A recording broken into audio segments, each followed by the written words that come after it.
You want to be able to walk into an event and impress and convince whoever you want them to do, whether that's buy from you, like you more, whatever, get you a job. In this video, I want to cover the 3 steps to impress and convince. Who am I? I'm Alex Berman. I've generated over $10 million in sales for our companies. We run multiple companies now. And I also used to run one of the largest meetup groups for professionals in New York City, which had over 3,000 members. We used to run meetups 2 times a month. And what that forced me to do is every time I would go in to this meetup group, I had to, 1, seem like I was the leader of this group, and 2, I wanted to sell more mobile apps. I was working for a mobile app development company, a services business at the time. So I wanted to generate 5 to 6 figures of potential deals from every single meetup. What that required me to do is impress and convince these people. And in this video, I want to go through those steps. What are the 3 steps to impress and convince? But before we get to the steps, let's go through 2 baseline questions. 1, what's the goal you want? Are you trying to impress and convince because you want a job? Are you trying to impress and convince because you want just general people to like you? Shitty goal, by the way. Are you trying to sell more? What is the goal that you want? We've generated millions of dollars of revenue just from cold email. It's not as straightforward and as easy as it looks. We have put together the cold email optimization checklist. To get it, go over to experiment27.com/checklist and you can have it for free. Then number 2, who are you impressing? Think about the type of person that you're going after. Are these super busy, high-profile people? Are they in a certain industry? Think about what the context is of these people, because that is going to help inform your research and the way that you talk to them, the topics that you should cover, etc. Now, here are the 3 steps to impress and convince. Number 1, walk up to them at the event. You see somebody that you are wanting to impress at an event. The first thing that we all feel is fear and not wanting to approach them. Well, that's not an option. What I like to do is pretend I'm the host of the event, so then it's my job to meet everybody, which removes most of that fear. And anyway, you see somebody that you want to impress, you walk up to them, and you ask them a question about them. Ideally, it's based on research. My favorite opener when I was at these events was to comment on something about them. So I like designer clothes. If they have a nice shirt, I'll talk about the shirt that they are wearing, or I might talk about their haircut. Sometimes they have really nice watches, I'll talk about the watch. And you don't have to know anything about any of this stuff. All you really need to know to open with a question like that is, hey, that's a nice watch. Where'd you get it from? And then that'll get them talking. And once they're talking a little bit, then normally I'll ask them something like, so what do you do? Simple as that, and then they'll start talking about business. So first, you want to connect on a personal level by talking about some item of clothing that they have, or really just something you're interested in. And then you want to talk about business by getting them first to talk about what they do. And then normally they'll ask you what you do after that.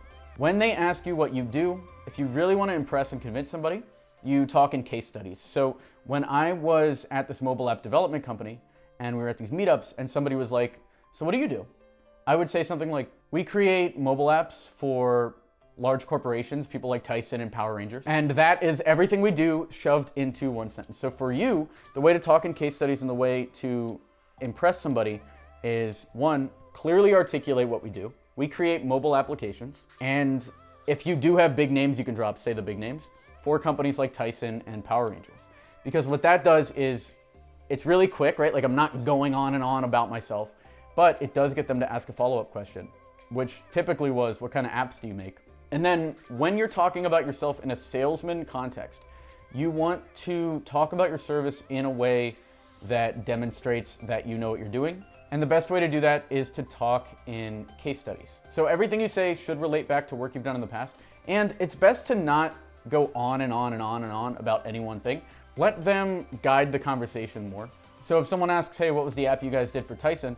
I might say it was a mobile game that they were putting on as part of a contest that they did on social media. We also run all their social media campaigns.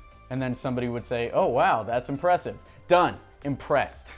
So talk in case studies like that. It's important to test your cold email subject lines to get an 80% open rate. The trick is to test a new subject line every 10 emails. 50 plus subject lines in a Google Doc that you can test with your cold email campaigns. You can have that for free. Experiment27.com/subject. Then, finally, If you really want to impress and convince, then you need to hit the third step, which is end with an ask. Normally at these meetups, the ask is trying to get them to book a meeting to talk business further. You're not going to close a six-figure deal at one of these meetings that's cold. You're not even really going to close a six-figure deal on a cold call. But when you go through this process of impressing and convincing, you want to figure out what a reasonable next step is and then go after that. So the reasonable next step for me at these meetups was either a call or a meeting to actually talk about their mobile needs. So the ask is, once I've learned a little bit about their company, saying something like, are you guys working on any mobile projects? And then they'll talk about it further. If I have ideas for a mobile app, I would say them at that point. And then I would end with an ask. So I'd love to talk about this maybe sometime next week. Would you mind if I sent you an email and set up a call? And then they say yes. And if they say yes, then I'll be like, okay, awesome. What's your email address? Then I got it. The key with that is you have to actually follow up the next morning. And almost nobody does, but you have to. And then that email is something like, hey, great talking to you last night about closing mobile apps. How are you on Tuesday to talk mobile strategy? I'm free at 2 p.m.